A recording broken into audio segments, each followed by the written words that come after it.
ఒక యుగ పురుషుడి బిడ్డ, నట విశ్వరూపం,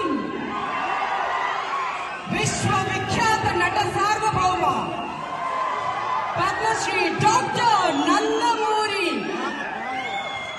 రామారావు గారి అంశ, వారి నట వారసుడు. ఒక గొప్ప పండుగ అండి ఈరోజు. ఇది ఒక చరిత్రకు శ్రీకారం చుట్టబోతున్నటువంటి రోజు.